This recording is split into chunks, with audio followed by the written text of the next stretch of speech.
السلام علیکم۔ گرم تپتی ہوئی میدان میں امام حسین علیہ السلام شجاعت اور بہادری سے جنگ لڑ رہے تھے۔ ذوالفقار کی تیز دھار کی وار ایسی تھی گویا آسمان سے بجلی گر رہی ہو۔ تیر اندازوں کی طرف سے تیر کی بارش ہو رہی تھی۔ آپ کا سارا بدن زخموں سے چور تھا۔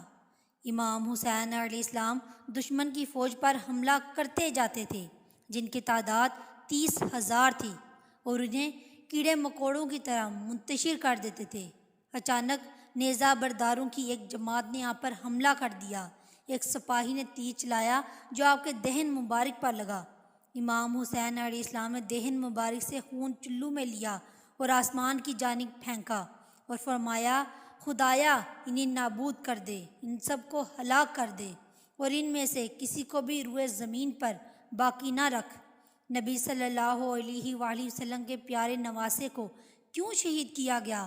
آپ میدان کربلا میں کیوں پہنچے؟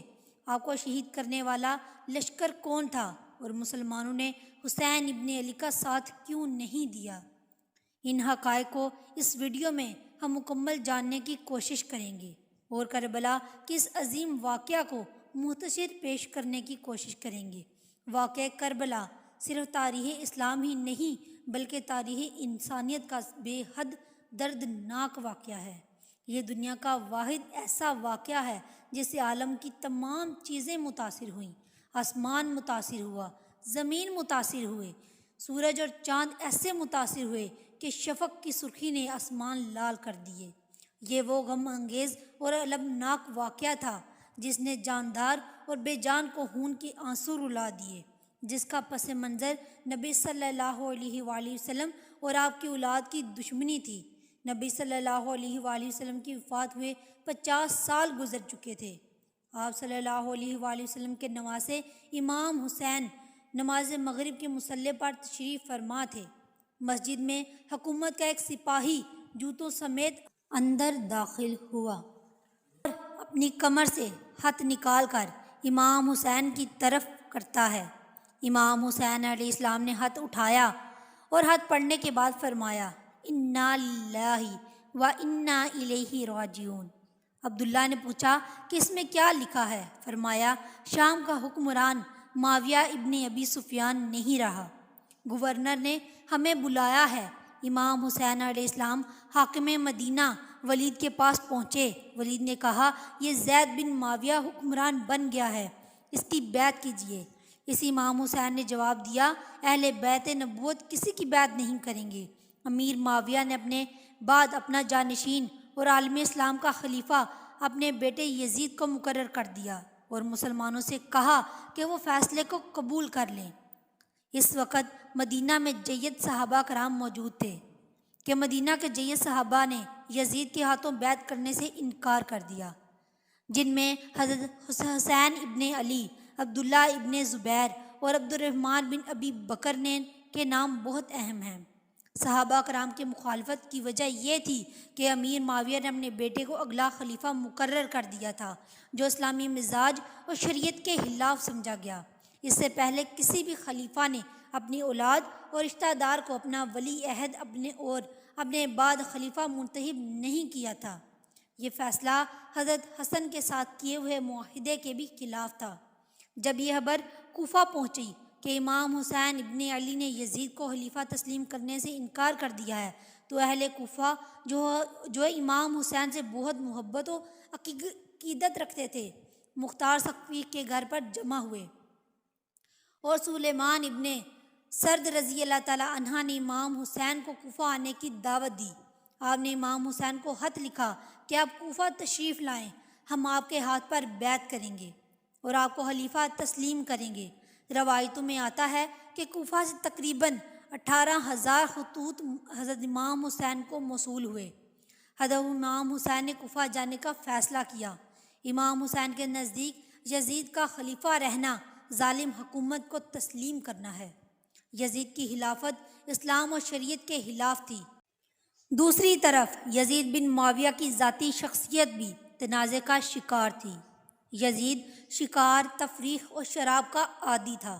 لوگوں کا بھی ماننا تھا کہ اس میں خلیفہ بننے کی اہلیت و صلاحیت نہیں ہے۔ جبکہ یزید ہر حال میں امام حسین علیہ السلام سے بیعت لینا چاہتا تھا، کیونکہ حضرت حسین نبی صلی اللہ علیہ وآلہ وسلم کے نواسے تھے۔ ان کی بیعت کے بعد یہ یزید کی خلافت مستحکم ہو سکتی تھی اور عالم اسلام میں خلافت کی اہمیت مستحکم ہو سکتی تھی، اور عالم اسلام میں خلافت کی اہمیت تسلیم کی جاتی ہے، جبکہ امام حسین علیہ السلام اسے نااہل سمجھتے تھے اور اس کے خلاف خروج کرنا فرض سمجھتے تھے۔ کوفہ والوں پر بھروسہ کرتے ہوئے حضرت امام حسین پہلے مدینہ سے مکہ روانہ ہوئے اور وہاں سے اپنے اہل بیت جانثار اور ساتھیوں کے ساتھ کوفہ کے لیے روانہ ہوئے۔ جب یزید کو خبر ملی تو اس نے عبید اللہ ابن زیاد، جو کہ ایک ظالم شخص تھا، اسے کوفہ کا گورنر مقرر کر دیا اور اسے حکم دیا کہ امام حسین ابن علی کوفہ پہنچنے کی کوشش کریں تو راستے میں ہی انہیں روک دیا جائے۔ یزید نے ایک لشکر روانہ کیا اور امام حسین اور ان کے ساتھیوں کو وہیں روک دیا۔ 3 محرم کو عمر بن سعد 4000 فوج لے کر کربلا پہنچا۔ یزید اپنے گورنر کے ذریعے اپنی باتوں کو قبول کروانے کے لیے امام حسین پر دباؤ ڈالتا رہا۔ جب امام حسین نے یزید کے شرائط کو نہیں مانا تو آخرکار دشمنوں نے فرات پر فوج کا پہرا لگایا۔ 7 محرم کے بعد حضرت حسین اور آپ کے پورے جانثاروں اور اہل بیت کو پیاسے رہنے پر مجبور کر دیا۔ آپ کو نہر فرات پر پانی لینے کی اجازت نہیں دی۔ 3 دن گزر جانے کے بعد جب امام حسین کے گھر والوں کے بچوں کو پیاس لگنے لگی تو حسین علیہ السلام نے یزیدی فوج سے پانی طلب کیا۔ دشمنوں نے پانی دینے سے انکار کر دیا۔ دشمنوں نے سوچا کہ امام حسین پیاس سے ٹوٹ کر ہمارے تمام حالات کو قبول کر لیں گے۔ جب 3 دن کی پیاس کے بعد بھی امام نے یزید کی بیعت نہیں مانی تو دشمنوں نے آپ کے خیموں پر حملہ کرنا شروع کر دیا۔